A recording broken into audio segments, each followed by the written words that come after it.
കൊച്ചിയിൽ നടിയെ ആക്രമിച്ച കേസിൽ അതിജീവിത വീണ്ടും ഹൈക്കോടതിയെ സമീപിക്കുന്നു. മെമ്മറി കാർഡ് ചോർന്നതിൽ പുനരന്വേഷണം വേണം എന്നുള്ളതാണ് ആവശ്യം. കേസ് അട്ടിമറിച്ചതിലും അന്വേഷണം വേണമെന്ന് അതിജീവിത ആവശ്യപ്പെടുന്നുണ്ട്.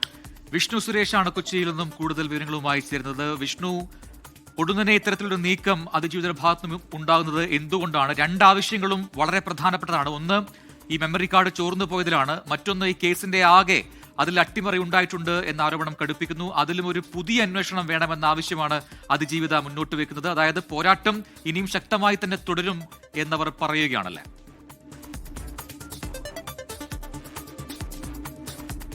പ്രജിൻ, പെട്ടെന്ന് ഉള്ളൊരു നീക്കമല്ല. നേരത്തെ ഈ കേസിന്റെ വിധി സെഷൻസ് കോടതിയിൽ നിന്ന് വന്നതിന് പിന്നാലെ തന്നെ അവർ രണ്ടാം ഘട്ട നിയമ പോരാട്ടത്തിലേക്ക് പോകുന്നു എന്ന സൂചനയുണ്ടായിരുന്നു. അതിന്റെ തുടർച്ചയാണ് ഇപ്പോൾ ഈ നൽകിയിട്ടുള്ള ഹർജി. അതിൽ പ്രധാനമായും പറയുന്നത് രണ്ടാവശ്യങ്ങളാണ്. ഒന്ന്, മെമ്മറി കാർഡ് ചോർന്നതിൽ കൃത്യമായ പുനരന്വേഷണം വേണമെന്നും അതോടൊപ്പം തന്നെ മുൻ അന്വേഷണ റിപ്പോർട്ട്, അതായത് നേരത്തെ ഈ കേസ് അന്വേഷിച്ച് അന്വേഷണ സംഘം നൽകിയ അന്വേഷണ റിപ്പോർട്ട് റദ്ദ് ചെയ്ത് ഹൈക്കോടതിയുടെ മേൽനോട്ടത്തിൽ ഒരു SIT രൂപീകരിച്ച് അന്വേഷിക്കണം എന്നുള്ളതാണ് അതിജീവിതയുടെ ആവശ്യം. നടിക്കായി ഹർജി നൽകിയത് സുപ്രീം കോടതിയിലെ മുതിർന്ന അഭിഭാഷക വൃന്ദ ഗ്രോവറാണ്. അവരാണ് ഈ ഹർജി നൽകിയിട്ടുള്ളത്. ആ ഹർജി എപ്പോൾ പരിഗണിക്കുമെന്ന കാര്യത്തിൽ വ്യക്തതയില്ല. എന്തായാലും നടി ആക്രമിക്കപ്പെട്ട കേസുമായി ബന്ധപ്പെട്ട അതിന്റെ നിയമവ്യവഹാരം രണ്ടാം ഘട്ടത്തിലേക്ക് കടക്കുകയാണ്.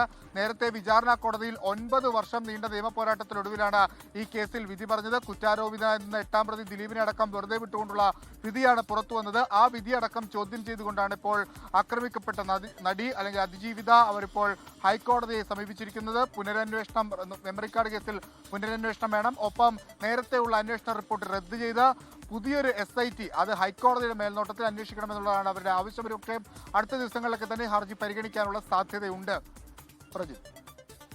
ശരി, വിഷ്ണു സുരേഷാണ് കൊച്ചിയിൽ നിന്നും വിവരങ്ങൾ നൽകിയത്.